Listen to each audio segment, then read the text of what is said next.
Hello students. हम ecology का जो अध्ययन कर रहे थे उस इकोलॉजी के अध्ययन की अगली कड़ी के रूप में आज हम अध्ययन करेंगे इकोलॉजी के विषय क्षेत्र का स्कोप ऑफ इकोलॉजी।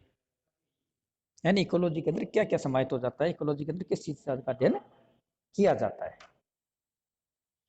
पारिस्थितिकी चिंतन के विकास एवं स्वरूप में परिवर्तन के साथ साथ पारिस्थितिकी का विषय क्षेत्र विस्तृत हुआ है।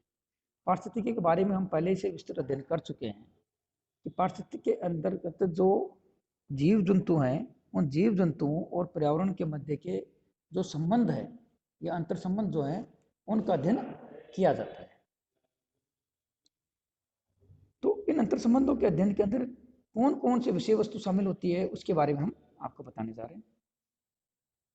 तो जैसे जैसे विषय क्षेत्र का विकास हुआ है वैसे वैसे इसका विषय क्षेत्र विस्तृत होता चला गया है। बढ़ती जनसंख्या के कारण मानव आवश्यकता भी बढ़ी है, जिनकी आपूर्ति हेतु मानव ने प्राकृतिक पर्यावरण का अति दोहन किया। परिणामस्वरूप पर्यावरणीय समस्याएं उभरकर सामने आई हैं।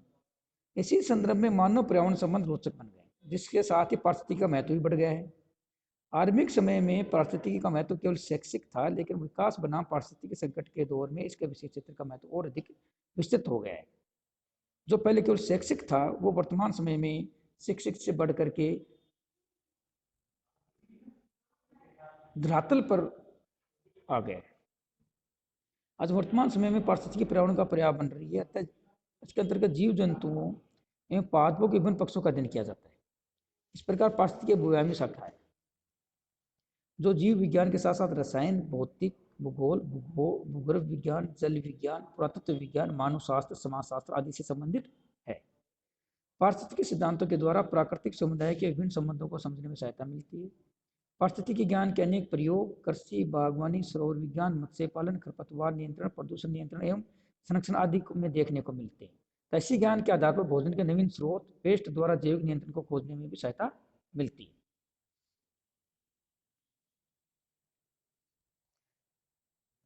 प्रकृति में पेड़ पौधे तथा जीव जंतुओं के बाहुल्य तथा पर्यावरण की परिवर्तनशीलता ने भी पारिस्थितिकी के विषय क्षेत्र को विस्तृत किया है।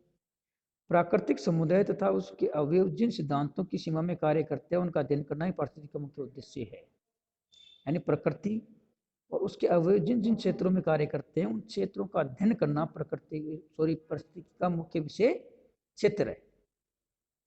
प्रकृति में सभी जीव जंतु अपने परिवर्तित पर्यावरण के अनुसार अनुकूलन करने का प्रयास करते हैं। इसके विपरीत यदि वे अनुकूलन में असफल रहते हैं तो प्राकृतिक वर्ण द्वारा भी धीरे धीरे विलुप्त हो जाते हैं।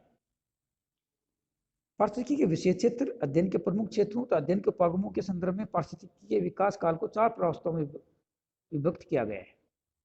जबकि पियर्साल महोदय ने 1964 तक के विकास की 3 अवस्थाएं बताई हैं। किर्स पार्क ने इसकी निम्न अवस्थाएं बताई हैं। यानी पारिस्थितिकी विकास और विषय क्षेत्र के अंतर्गत किस प्रकार इसका विकास हुआ उसकी किर्स महोदय ने 4 अवस्थाएं बताई। प्रथम अवस्था, इसके अंतर्गत प्रथम विश्व युद्ध तक की अवधि को सम्मिलित किया गया। यानी प्रथम विश्व युद्ध तक जो भी परिवर्तन हुए हैं उन परिवर्तनों को परिस्थितिकी के अंतर्गत प्रथम अवस्था के अंतर्गत शामिल किया गया। इस अवधि में मुख्य रूप से जीवों एवं उनके पर्यावरण में परस्पर संबंधों के आधार पर पारिस्थितिकी को परिभाषित किया गया है। इसके उपरांत वनस्पतियों की आधारभूत इकाइयों की खोज एवं उनका अभिनिर्धारण हुआ है। डार्विन की जातियों के उद्भव की संकल्पना के अनुसार पौधे एवं जंतुओं के विकास इतिहास का लक्षणों सहित पता लगाया गया। तो प्रथम अवस्था के अंतर्गत किसको सम्मिलित किया जाता है? इसके अंतर्गत प्रथम विश्व युद्ध तक की अवधि को सम्मिलित किया जाता है।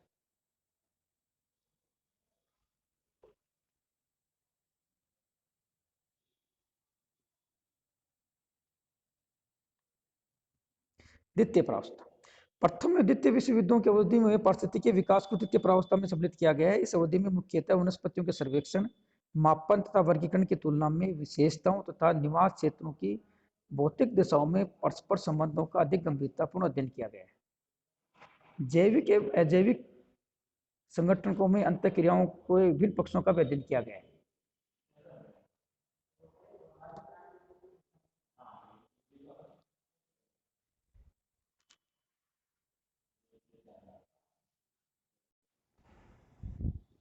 तृतीय अवस्था, तृतीय प्रावस्था में द्वितीय विश्व युद्ध से 1960 तक की अवधि को समाहित किया गया है। इस काल के दौरान पारिस्थितिकी अध्ययनों में तंत्र विश्लेषण का प्रयोग प्रारंभ हुआ। तंत्र विश्लेषण के माध्यम से जीवों और उनके भौतिक पर्यावरण के मध्य संबंधों का अध्ययन प्रारंभ हुआ।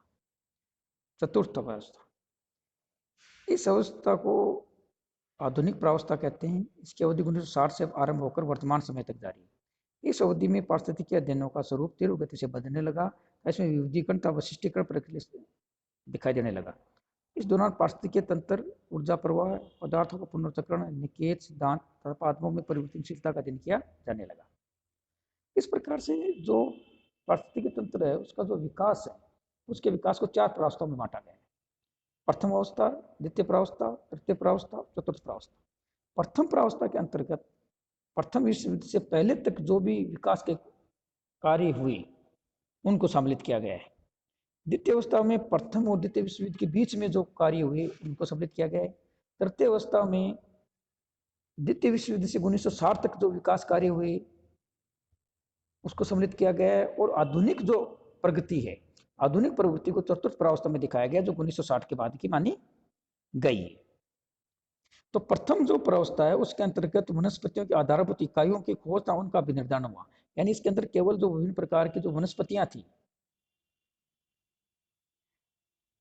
और जो जीव जंतु थे उनकी जो प्रारंभिक इकाइयां हैं उनकी खोज ही का कार्य महत्वपूर्ण रूप से हुआ।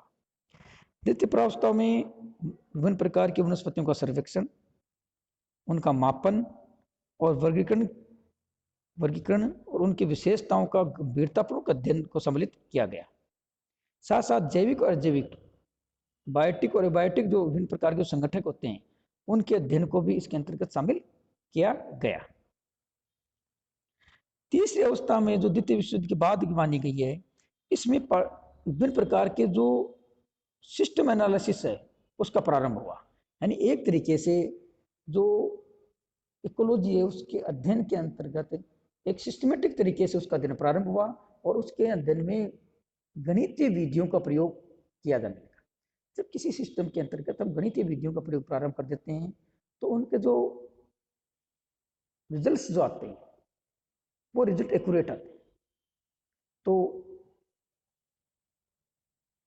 इकोलॉजी के अध्ययन में गणितीय विधियों का प्रारंभ कब से प्रारंभ हुआ? 1960 के बाद में, द्वितीय विश्व युद्ध से 1960 के बीच में जो तृतीय अवस्था है उस तृतीय अवस्था में विभिन्न प्रकार की गणितीय विधियों का प्रारंभ हुआ। चतुर्थ अवस्था जिसको हम आधुनिक प्रावस्था भी कहते हैं, उसके अंतर्गत विभिन्न प्रकार के जो विविधीकरण है और जो वशिष्टीकरण है तो की प्रक्रिया प्रारंभ हुई। यानी चतुर्थ चरण के अंतर्गत विभिन्न प्रकार के जीव जंतु वनस्पतियों के अंतर्गत उनकी क्रियाओं के अंतर्गत जो विविधीकरण और वशिष्टीकरण का अध्ययन प्रारंभ हुआ। इस अवस्था के अंतर्गत पारिस्थितिकी तंत्र, इकोसिस्टम का अध्ययन, ऊर्जा प्रवाह, पदार्थों के पुनर्चक्रण, निकेत सिद्धांत आदि विभिन्न प्रकार के सिद्धांतों को इकोलॉजी में समाहित किया गया और इन सिद्धांतों के आधार पर इकोलॉजी का पुनर्निर्धारण किया गया, अर्थात उसके विशेष क्षेत्र का पुनर्निर्धारण हुआ। हम ये कह सकते हैं कि धीरे धीरे जिस प्रकार से जनसंख्या बढ़ती गई, वैज्ञानिक प्रगति होती गई, उसी प्रकार से हमारी इकोलॉजी का भी विस्तार होता गया। तो पारिस्थितिकी तंत्र के स्तर पर पारिस्थितिकी अध्ययन के प्रमुख विषय क्षेत्र विषय वस्तु के अंतर्गत निम्न पक्षों के अध्ययन को सम्मिलित किया जाता है। अब कॉमन रूप से हम पारिस्थितिकी तंत्र के अंतर्गत या इकोलॉजी के अंतर्गत किन किन चीजों का अध्ययन करते हैं वो निम्न प्रकार से है। पारिस्थितिकी तंत्र के संगठनों की विशेषताओं का समग्र रूप, ऊर्जा प्रवाह तथा जैव भू रासायनिक चक्रों के माध्यम से पारिस्थितिकी तंत्र की कार्यशीलता, प्रकाश संश्लेषण, खाद्य श्रृंखला एवं खाद्य जाल, पारिस्थितिकी पिरामिड, पारिस्थितिकी तंत्र की उत्पादकता के सीमाकारी कारक, पारिस्थितिकी स्थिरता, पर्यावरणीय कारकों का अध्ययन, पर्यावरणीय प्रदूषण, अनुकूलन, पारिस्थितिकीय समुदाय एवं अनुक्रमण, पर्यावरणीय उन्मूलन तथा प्राकृतिक संसाधनों का अध्ययन, जीवों मानवीय क्रियाकलापों के द्वारा पर्यावरण पर पड़ने वाले प्रभावों का अध्ययन, पर्यावरण प्रबंधन का अध्ययन प्रमुख रूप से सम्मिलित है। इस प्रकार से हम ये कह सकते हैं कि जो कॉमन रूप से इकोलॉजी के लिए जो अध्ययन है उसके अंदर आपकी इकोसिस्टम का अध्ययन, food chain, food webs, photosynthesis, biomes, environmental degradations, विभिन्न प्रकार के जो इन्वायरमेंटल प्रॉब्लम्स, विभिन्न प्रकार के पॉल्यूशंस, उनका जो अध्ययन है वो प्रमुख रूप से इकोलॉजी के अंतर्गत सम्मिलित किया गया है। धन्यवाद।